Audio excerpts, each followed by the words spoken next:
Halo teman-teman, di video kali ini saya akan mencoba menjelaskan tentang suatu materi dari mata kuliah biokimia, yaitu biosintesis telur. Pertama-tama saya akan menjelaskan apa sih itu biosintesis telur. Biosintesis telur adalah suatu proses yang memiliki banyak tahap yang dikatalisis oleh enzim, yang dimana substrat diubah menjadi produk yang lebih kompleks dalam suatu organisme. Ada 3 sintesis utama dalam biosintesis telur. Yang pertama yaitu sintesis yolk, yang kedua sintesis albumen, dan yang ketiga yaitu sintesis Krabbe. Yolk hanya mengandung air kurang lebih sekitar 50%. Selebihnya adalah protein dan lipid dengan perbandingan 1:2. Lipid dalam yolk berbentuk lipoprotein. Padatan yolk mengandung fosfoprotein yang juga disebut dengan fosfitin.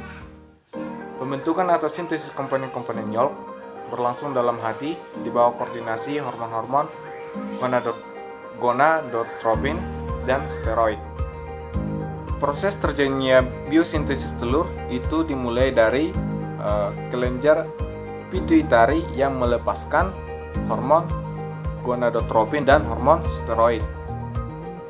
Salah satu komponen dari hormon steroid yaitu hormon estrogen itu akan bergerak menuju ke nukleus di liver.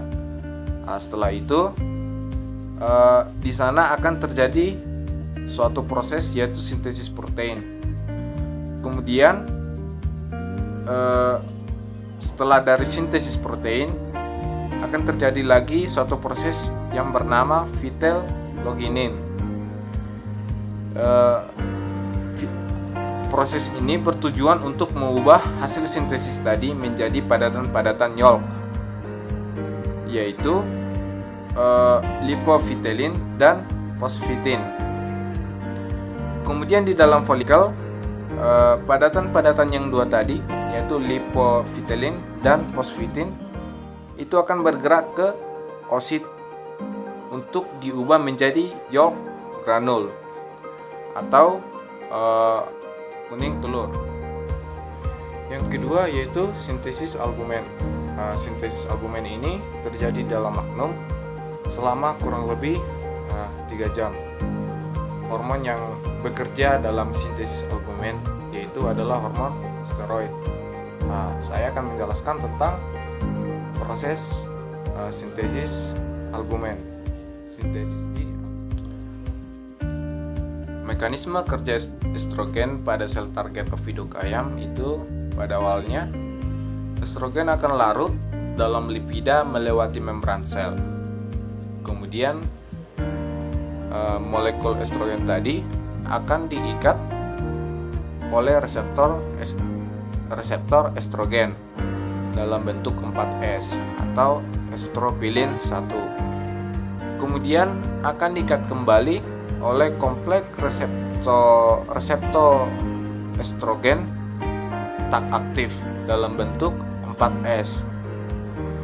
Kemudian akan berubah bentuk menjadi 5S yang akan diikat oleh kompleks reseptor estrogen aktif atau estropilin 2. Kemudian ia akan menuju ke nukleus masih dalam bentuk 5S.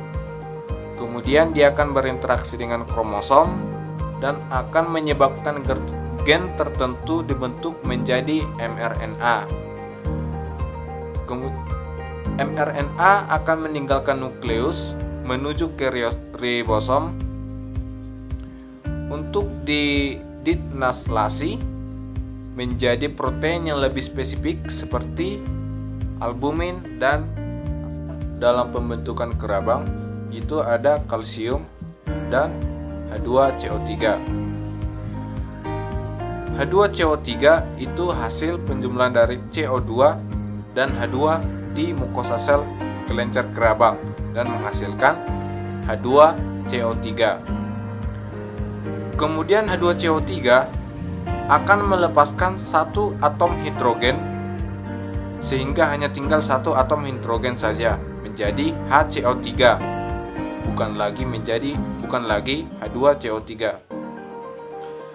Kemudian HCO3 akan bergerak menuju ke cairan dalam kelenjar kerabang, dan di sana HCO3 kembali melepaskan satu atom hidrogen, sehingga hanya tinggal CO3. Kemudian CO3 akan bergabung dengan kalsium tadi di cairan dalam kelenjar kerabang, sehingga menghasilkan CaCO3 atau kerabang itu sendiri. Proses biosintesis telur itu tidak kurang memakan waktu sekitar 23 jam, dimulai dari pelepasan ovarium menuju ke infundibilum yang akan memerlukan waktu sekitar 15-30 menit. Setelah melewati infundibilum akan diteruskan ke magnum. Pada organ ini terjadi pembentukan putih telur yang akan menyelimuti putih telur dengan 4 lapisan yang berbeda. Proses ini memerlukan waktu 2-3 jam. Proses diteruskan ke isthmus untuk dibentuk membran yang melapisi telur yang telah dibentuk. Proses pembentukan membran ini akan memerlukan waktu 2-3 jam. Setelah membran terbentuk, dilanjutkan proses pembentukan kerabang telur di uterus. Proses ini akan memerlukan waktu sekitar 18-20 jam. Ketika telur sudah terbentuk secara utuh, telur akan diteruskan ke vagina dan akan terjadi ovoposisi sampai telur siap dikeluarkan. Pigmen telur akan dideposit di kerabang. Pigmen utama yang berperan dalam memberi warna kerabang adalah protoporfirin dan biliverdin yang diproduksi selama proses metabolisme hemoglobin. Pigmen tersebut akan ditransportasikan melalui darah dari hati ke uterus. Itulah dia hasil pemaparan saya tentang materi biosintesis telur. Kurang lebihnya saya minta maaf. Sampai jumpa di video berikutnya.